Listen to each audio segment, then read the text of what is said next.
Merry Christmas. Have you guys ever been invited to a party, like a Christmas party, and you walk in and you can't find the person that invited you, but you're staring at a bunch of people who you've never met, and you have no idea where to go or what to do, and it's like the most awkward feeling ever. I love that feeling. I think that's such a nice feeling to walk into. I'm always so glad I came at that very moment. Right. It's so awkward, and yet it happens. Hey, welcome back to another episode of the Entrepreneurial Family Man podcast. I am Chris Niemeyer, here with my good friends, Chris McCluskey, Michael McGreevy, and Jamie Slingerland. We are four guys who are crazy about our wives. We love our kids, and we want to kill it in business. And this podcast are about those important domains, the tension that can exist when you're trying to live this life. It's not always going to be easy, right? When you're trying to be an entrepreneurial family man. And we're just here to talk about those things. And especially in this season, just coming off of Thanksgiving and now into the Christmas season, holidays are upon us. And if you're like most men, it's easy to be passive. It's easy to just kind of sit back, let it all happen, let the wives take over, let the in-laws take over, right? We want to call you out today, call each other out, and call each other up into making the holidays great again. We've got 4 actions we want to talk about today to make your holiday season great. So, Michael, I want to start this off with you because you just came off a great trip.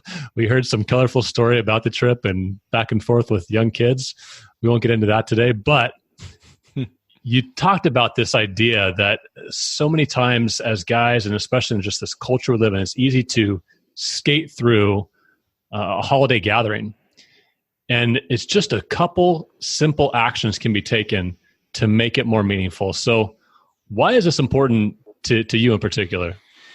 My gosh, it's such a missed opportunity when you gather people that you care about and you love, and some that might be new and you're just getting to know. If you just make it about simply eating a meal together and there isn't any other intentionality around that gathering, you are missing what the whole thing is about. Somehow the logistics, the preparation of the food, the time that people should come over, all that gets prioritized over the people, which are the most important part of the whole thing. Have you ever been to a party where you walk in the door and you're not even sure who's in charge of the party? You're not sure who to talk to. The person that invited you is not in your view when you first open the door. You're wondering where to put your coat. You're wondering if they have drinks there for you. You don't know where to sit, what's okay, what's not okay. It's one of the most awkward feelings ever. And I think in general, people have gotten sloppy with welcoming people and creating an environment where people feel welcomed and comfortable and brought in and honored, really. And that's what you're doing when you're hosting or you're part of a party. You're honoring all those people that are there with you, and you want to create an environment that you can celebrate in. So I want to have this conversation because I think it's often completely missed. An opportunity to have an amazing experience, especially around the holidays. Yeah, thanks for teeing that up, Michael, because you're right. It is about the people that you're getting together with. It's not just about this gathering, this timestamp that's on invitation that people are coming to. It's about the people in the room and the relationships that matter. And so what are some actions we can take to make this holiday season, to make our gatherings about the people? Let's tee off this first action, which is, drum roll please, because I did say these are simple actions, 4 simple actions. The first one, welcome people when they walk through the door. Come on, people, let's do this right. Wait. That takes a lot of money to do. I mean, like, how are you going to, you got to go to Costco and spend all that money on welcoming somebody, right? But I got to watch the ham. I can't leave the oven. If I go welcome people, the dinner won't be done in time, and then the whole thing will be ruined. I was thinking about this. We were getting ready for this episode because we were talking about a party that one of us had been to recently where it didn't look like anybody was being welcomed as they came in, and it wasn't clear who was in charge of it. And eventually that person just went ahead and said, you know what, I'm going to start welcoming them to the party and, taking their coat and that kind of stuff. And I thought, wow, that is so different. But I'm not sure I even consciously would have thought of that had I not had this conversation with you guys just a couple moments before we hit record here. We just came back from our family Thanksgiving. It's right up the little dirt road here at my mom and dad's house. And as we walked in, the first task of the day was to get past the threshold. Literally, like not everybody could get off of the porch into the house. It wasn't raining, fortunately, but it's because everybody was being greeted, and it's like that's automatic. But I recognized as soon as this conversation came up today, that's not automatic for a lot of people, not by a long shot. A lot of times you can come in and kind of look around awkwardly and wonder, where am I supposed to put my coat? And who else is here anyway? And oh my goodness, I don't see the person that invited me. When we went to Thanksgiving, there's just like this mob at the front door and hugging left and right. And you're waiting to get in, and you're happy to stand there and wait because you're the next one that's going to get hugged, and they'll take your dish from you. But they just instantly communicate so clearly, everybody's glad you're here. Very, very wonderful way to start out. And I guess probably not that common. Yeah, that's awesome, McCluskey. I don't think that is the norm by any means. In fact, wondering if it's the right house, I think, is the norm sometimes. Walking in and being like, is this the right house? I'm not sure. Maybe we walked into the wrong place. So, I mean, that's cool. That's a cool example of what really I would hope everyone's holiday gathering looks like. People at the door saying, so good to see you. I'm so glad you're here. Come in. What can I get you? Can I take your coat? Can I get you a drink? Welcoming people, actually caring that they're there. I actually had an experience, Ruthie and I, when we first moved here to Nashville, where a friend, Sutton, invited us to this couple's house, Carly and Phil. And Phil remember he was the rower guy that came to our mastermind group, Phil Theodore? Almost the opposite of that party that you guys were talking about, where you walk in and like you don't know who's in charge. I remember not knowing these people and feeling like this is a little bit of a risk to go to somebody's Christmas party that we don't know from Adam, but a friend had invited us.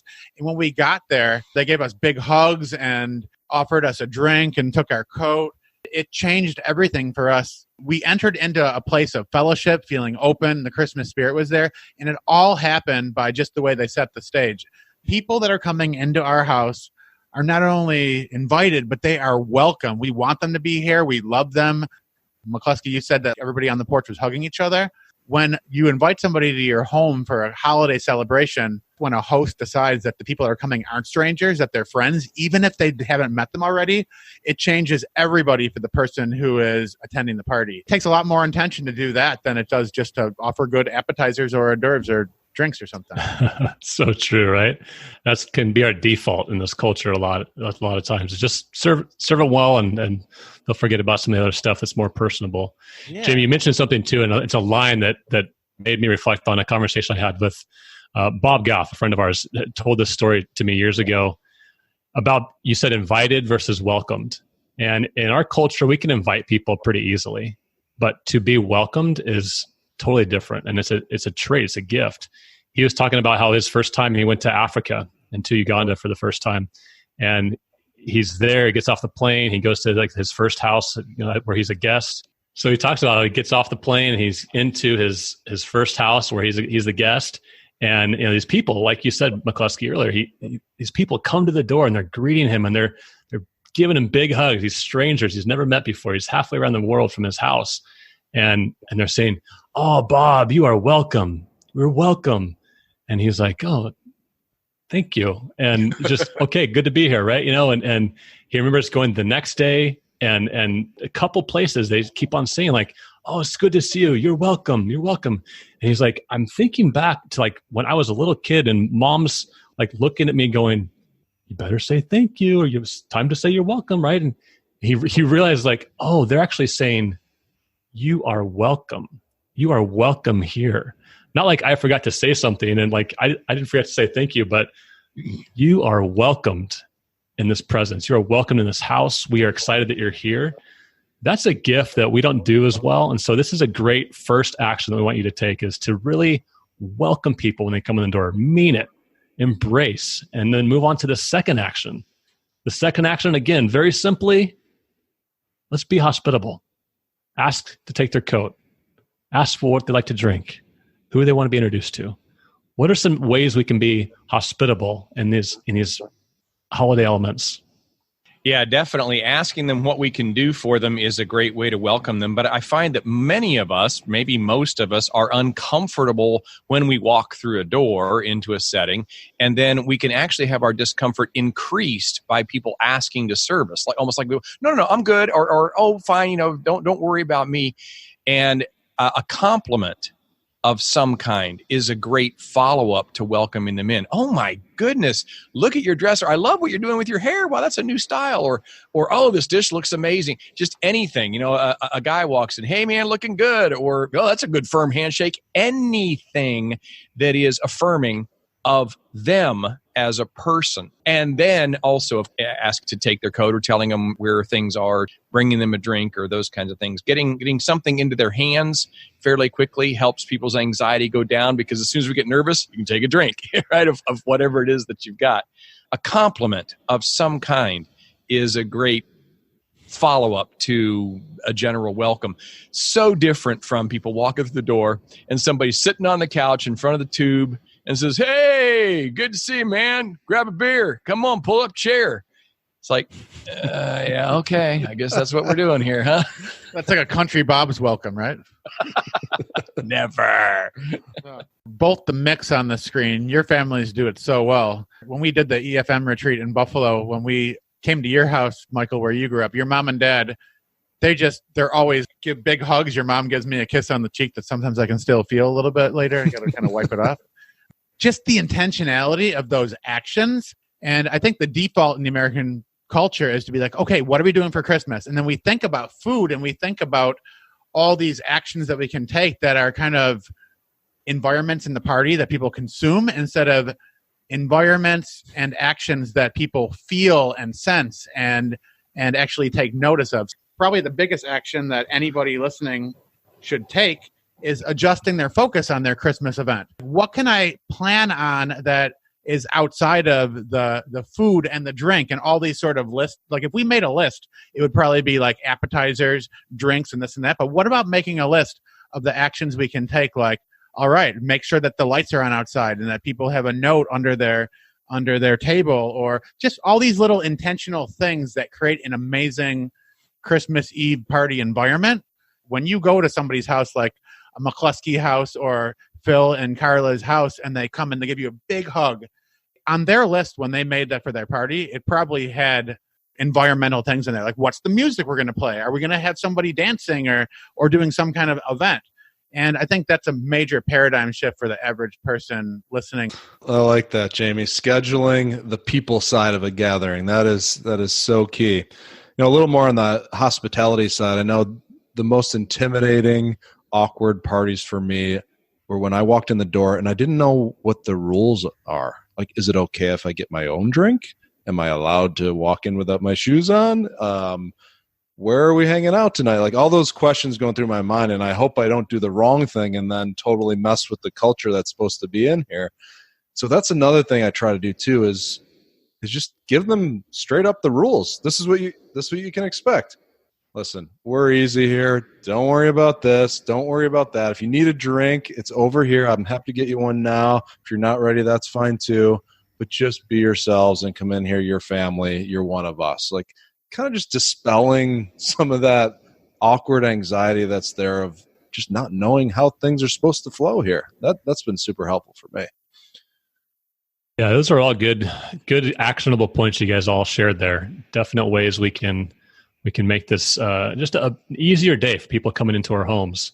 And I believe that this third action is one that is also important. And it's, again, overlooked, but create some structure.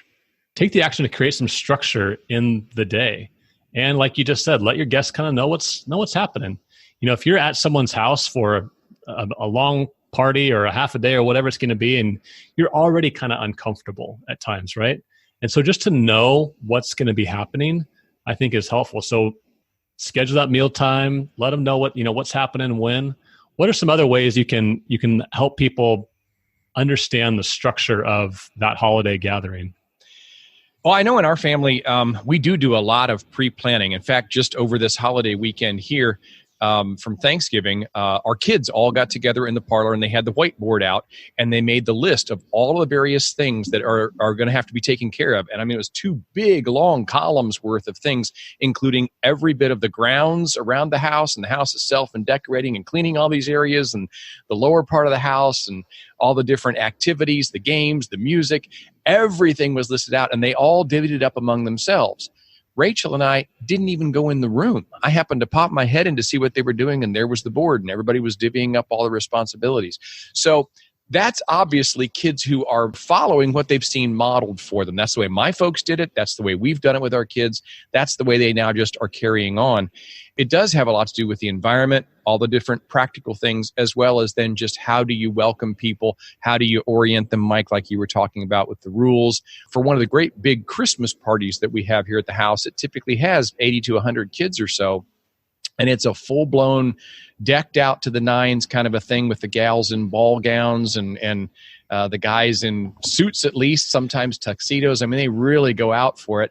And when they come in, everybody is greeted, and we take pictures at the Christmas tree, and they get their name tag because not everybody knows everybody. So we just do name tags.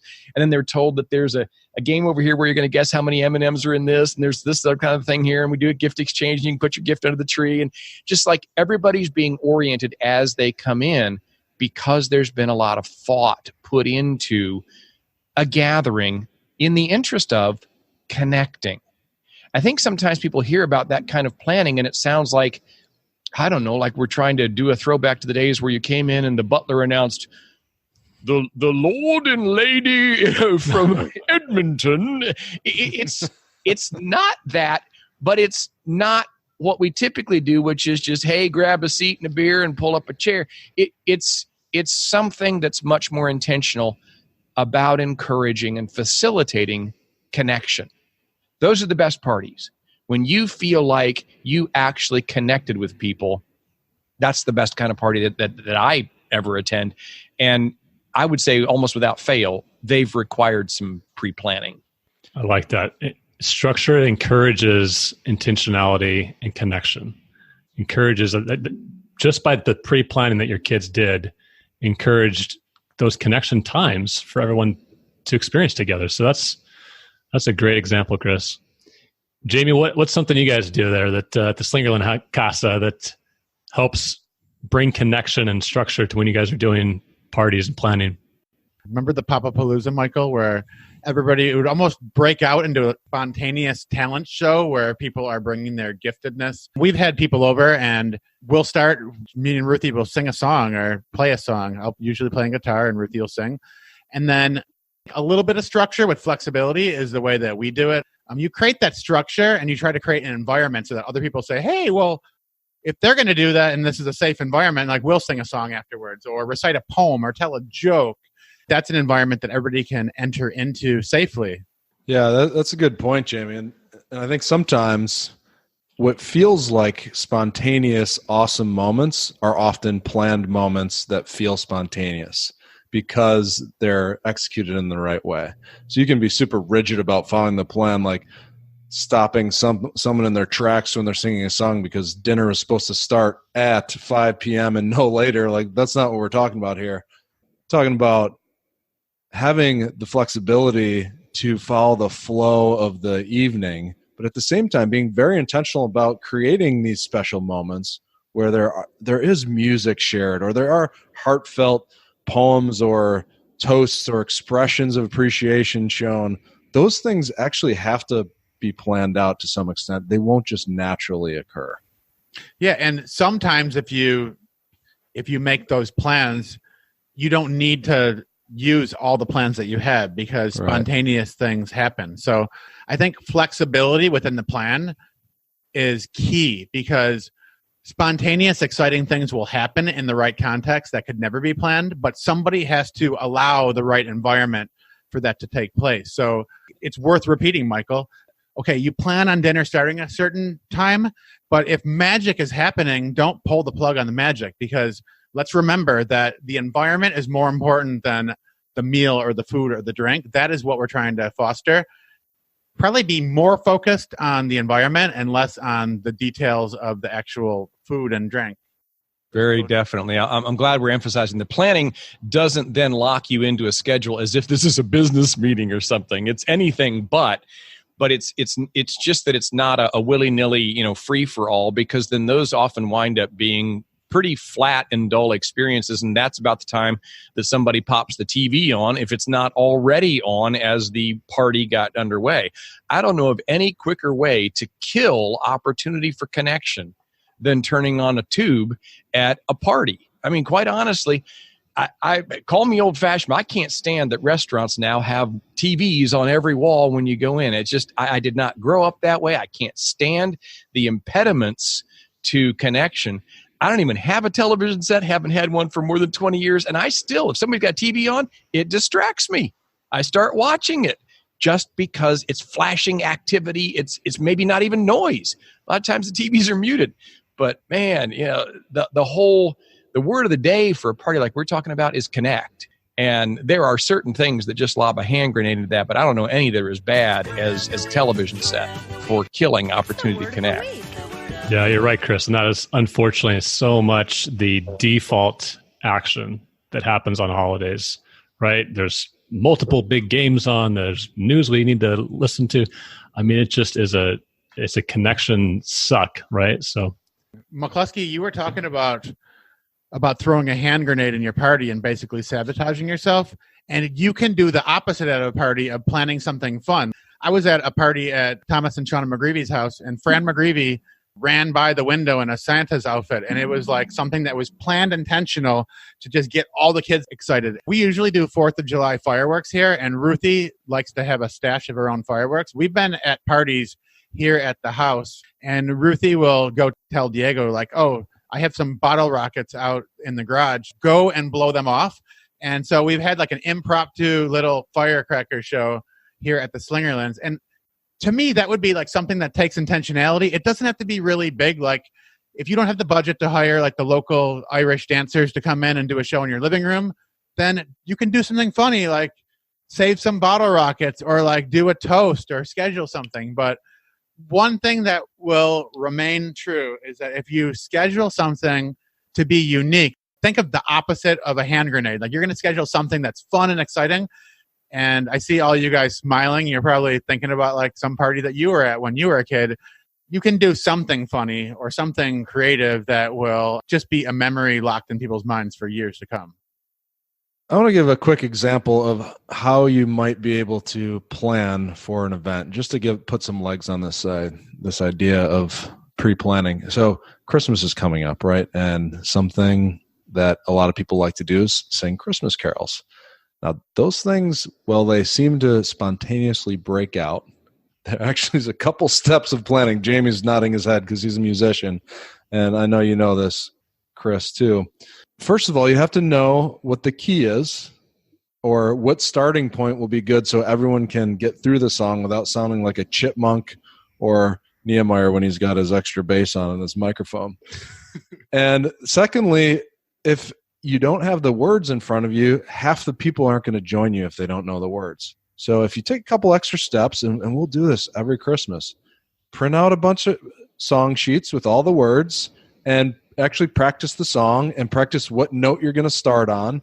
And while that will feel like a spontaneous, awesome Christmas carol, with those couple steps of planning, you can have that whole group singing together, and it'll be an amazing moment instead of a plane going down and crashing and burning when you start a song that's not been prepared. And we've all been there before. Super awkward. Creating the opportunity for something to happen. You know, you'd like to have that happen.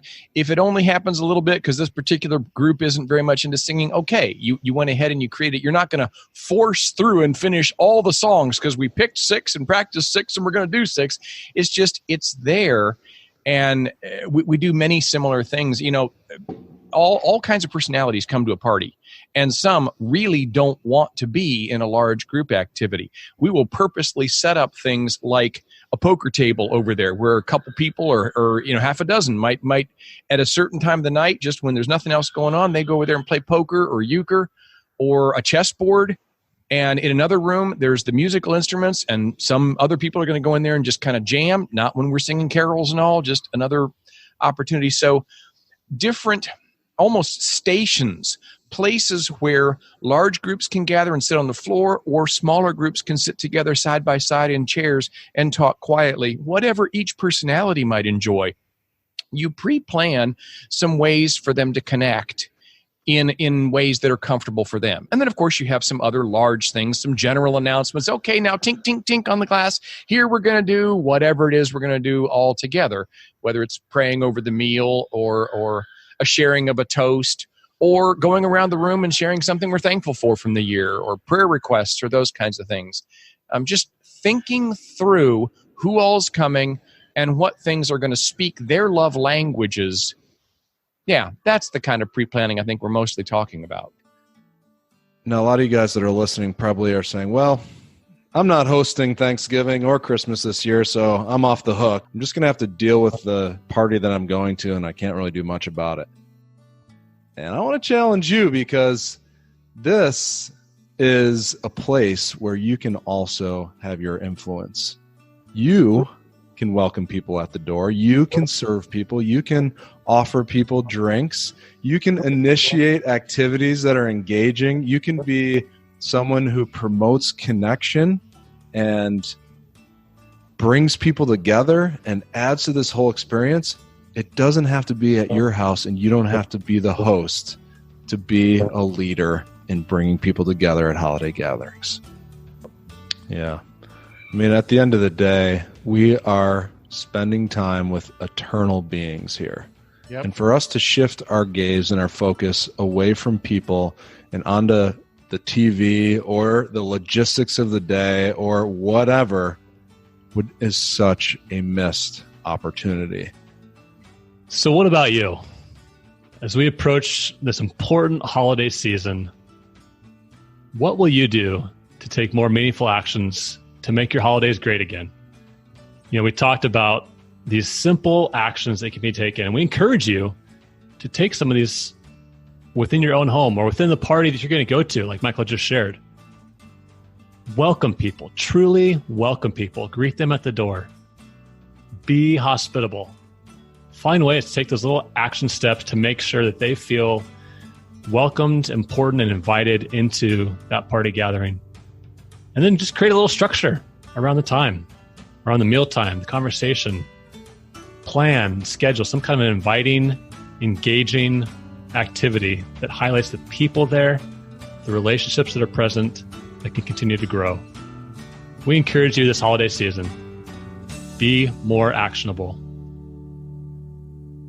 Make your holidays great again.